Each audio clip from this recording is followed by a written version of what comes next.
ખેડૂત ભાઈઓ, આજના એપિસોડમાં આપણે વાત કરીશું આપણી ઉપજ તલની. હવે તલની આપણી ઉપજની ચર્ચા આપણે અત્યારની આપણી નવી સિઝનના તલ આવવાના શરૂ થયા ત્યાર પહેલાથી જ કરતા રહ્યા છીએ અને બજારમાં એકંદર માહોલ કેવો રહે અને ભાવોની સ્થિતિ કેવી રહે, ભાવોના સુધરવા તરફના આધારો શું, ભાવોની સ્થિરતા બની રહેવાના આધારો શું, આ બધી જ ચર્ચાઓ આપણે કરતા રહ્યા છીએ નિયમિત રીતે. પણ પાછળના દિવસોમાં એટલે કે લગભગ આજથી 10-11 દિવસ પહેલા જ્યારે કોરિયન ટેન્ડરની જાહેરાત થઈ ત્યારે આપણે કોરિયન ટેન્ડર પર ચર્ચા કરી હતી અને કોરિયન ટેન્ડરના રિઝલ્ટ એટલે કે કોરિયન ટેન્ડર ગઈકાલે ખુલી ગયા છે અને ખુલેલા ટેન્ડરમાં આપણા દેશના વેપારીઓને કેટલો હિસ્સો ભાગમાં આવ્યો છે અને જે હિસ્સો ભાગમાં આવ્યો છે એ કઈ ક્વોલિટીનો હિસ્સો છે અને એની અસર આપણા તલના અત્યારના બજાર ભાવ ઉપર કેવી પડી શકે એની ચર્ચા એટલે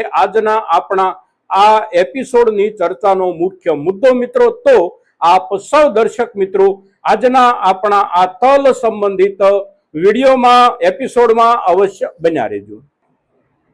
નમસ્કાર ખેડૂત મિત્રો, જય કિસાન, જય ભારત. ખેડૂત ભાઈઓ, કોરિયન ટેન્ડરની આપણે રાહમાં હતા કે કોરિયન ટેન્ડર ખુલે તો આપણા દેશમાંથી કેટલા જથ્થામાં તલ કોરિયા ખરીદશે એના આધારે આપણા બજારના ભાવોમાં ફેરફાર બની શકે છે. અને ગઈકાલે 28 તારીખના દિવસે કોરિયન ટેન્ડર જ્યારે ખુલી ગયા છે ત્યારે જથ્થાની જે જાહેરાતો થઈ છે અને જે ભાવથી આપણા વેપારીઓએ ટેન્ડરો ભર્યા હતા અને એ પૈકી જે ભાવો મંજૂર થયા છે એની ચર્ચા આપણે કરીએ ત્યાર પહેલા સામાન્ય રૂપમાં વર્તમાન બજાર ભાવની ચર્ચા આપણે કરીએ તો આજે તારીખ છે 29 મે 2026 અને વાર છે શુક્રવાર. પણ આપણે જ્યારે ચર્ચા કરી રહ્યા છીએ ત્યારે વહેલી સવારનો સમય છે એટલે ગઈકાલે 28 તારીખના દિવસે આપણા તલના બજાર ભાવની સ્થિતિ, તલના બજાર ભાવનું લેવલ એટલે આપણા સફેદ તલમાં નીચલા દરજ્જાની ક્વોલિટીઓ જે કાંઈ આવી રહી હોય એના ભાવ લગભગ 1700 રૂપિયા, 1725 થી કે 50 થી શરૂ થાય અને 1800-1850 સુધી પહોંચે. સારી ક્વોલિટીના તલ આપણા તો 1850 થી લઈ અને 2000 રૂપિયા સુધી, પછી બેસ્ટ ક્વોલિટી રેન્જમાં 2000 થી લઈ અને 2200 રૂપિયા સુધી અને પ્રીમિયમ ક્વોલિટી રેન્જમાં 2200 રૂપિયાથી લઈ અને 2400 રૂપિયા કે એનાથી પણ ક્રોસ કરી અને ભાવો ગઈકાલના દિવસે બજારના હતા. અને ભાવોમાં સુધારો બનવાની શરૂઆત જ્યારથી થઈ ત્યારથી આપણે આ મુદ્દાની ચર્ચા અવશ્ય કરતા રહ્યા છીએ કે આપણા જ દેશની જરૂરિયાતના આધારે આપણી ક્વોલિટી જેમ જેમ સુધરી અને આવતી જશે એ પ્રમાણે સામાન્ય રૂપમાં ભાવોમાં સુધારો બનતો રહેશે. અને શરૂઆતથી એટલે કે આપણા ઉનાળુ તલની આવકોની શરૂઆત મે મહિનાના લગભગ પહેલા અઠવાડિયાથી શરૂ થઈ ગઈ છે. ત્યારથી અત્યાર સુધીમાં આપણે જોઈએ તો 250 રૂપિયાથી લઈ અને 300 રૂપિયા સુધીનો ભાવમાં સુધારો બની ચૂક્યો છે. અને સુધારો જે કાંઈ બન્યો છે એ આપણી ક્વોલિટીના આધારે સુધારો બન્યો છે.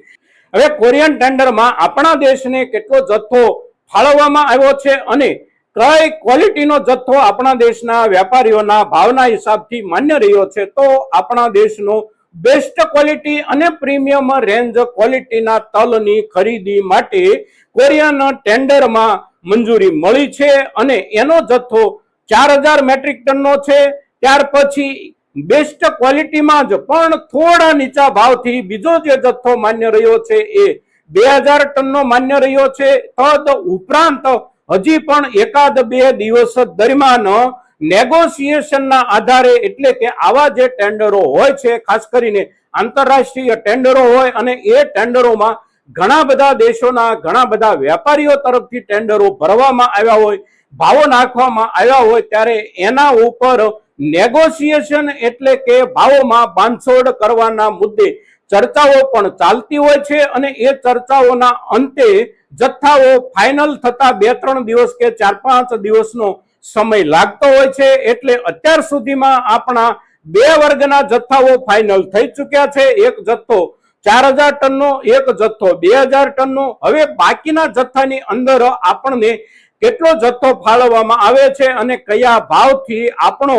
ઓર્ડર માન્ય રાખવામાં આવે છે એના આધારે 2 દિવસ કે 5 દિવસ પછી નવેસરથી આપણી પાસે જ્યારે વિગત આવે ત્યારે આપણે એના ઉપર અવશ્ય ચર્ચા કરીશું। પણ ગઈકાલના દિવસે જે બંને જથ્થાઓ મંજૂર થયા છે એ કોટા એટલે કુલ મળી અને 6000 ટન અને ભાવો જે નક્કી થયા છે એ ભાવો એટલે ડોલરના હિસાબથી $1510 થી લઈ અને $1600 પ્રતિ ટનના ભાવથી આપણા વેપારીઓના જથ્થાને ભાવના હિસાબથી મંજૂરી મળી છે અને ડોલરની સામે રૂપિયો અને ટનની સામે મણિકાનો આપણે હિસાબ કરીએ તો જે ભાવ બને છે એ ભાવ 2900 રૂપિયાથી લઈ અને 3000 રૂપિયાની વચ્ચે બને છે। કારણ કે અત્યારે જે ડોલરનો ભાવ ચાલી રહ્યો છે એ ભાવ છે 96 રૂપિયા બરાબર $1 અને એ હિસાબથી $1500 થી લઈ અને $1600 ની વચ્ચેનો આપણે હિસાબ કરીએ તો ભાવની રેન્જ 20 કિલોની બને છે 2900 રૂપિયાથી લઈ અને 3000 રૂપિયાની વચ્ચે। અને આ જે ભાવ હોય છે એ ભાવ આ ટેન્ડરમાં પહોંચતા ખર્ચ સાથેનો ભાવ છે। એટલે આપણે ત્યાંથી બજારમાંથી તલની ખરીદી જે કાંઈ કરે વેપારીઓ એ વેપારીઓએ પોતાનો નફો અને આપણે ત્યાંથી કોરિયાના બંદરગાહ સુધી તલ પહોંચાડવા પાછળ લાગતો ખર્ચ આ બધું ગણીને આપણી પાસેથી ખરીદી કરવાની હોય છે। પણ એનો એક સારામાં સારો આધાર આપણા ગુજરાતના અત્યારની સિઝનના તલની best range quality premium range ક્વોલિટીને અવશ્ય મળશે। અને આ જે જથ્થો આ ટેન્ડરમાં પહોંચાડવાનો થાય છે એ જથ્થાની જે ક્વોલિટીની ડિમાન્ડ છે એ ક્વોલિટી માત્ર આપણા ગુજરાતના અત્યારના ઉનાળુ તલની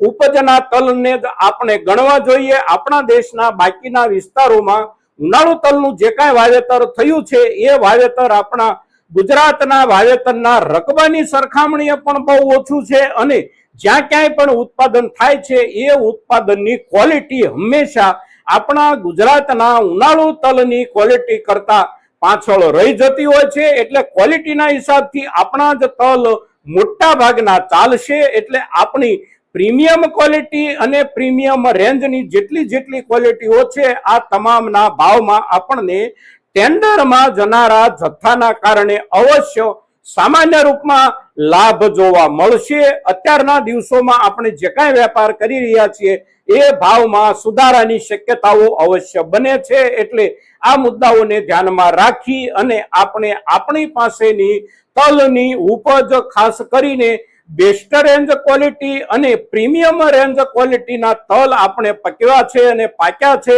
કુદરતના આશીર્વાદથી આપણો પાક સારી ક્વોલિટી સાથે તૈયાર થયો છે। તો આ મુદ્દાઓને ધ્યાનમાં રાખી અને આપણે નિર્ણય કરીએ। મિત્રો, કોરિયન ટેન્ડરમાં જનારા તલના જથ્થાની અસર આપણા ગુજરાતના સ્થાનિક તલના બજાર ભાવ પર પડે અને સારામાં સારો ભાવ લાભ આપ સૌ ખેડૂત મિત્રોને મળે એવી શુભેચ્છા સાથે આજની આપણી આ ચર્ચા આપણા તલની ઉપજ સાથે જોડાયેલા ખેડૂતો માટે બહુ અગત્યની ચર્ચા છે અને તેથી મહત્તમ ખેડૂતો સુધી આપણી આ ચર્ચા પહોંચે એને માટે આપ સૌના પ્રયાસોની અપેક્ષા સાથે જય કિસાન, જય ભારત।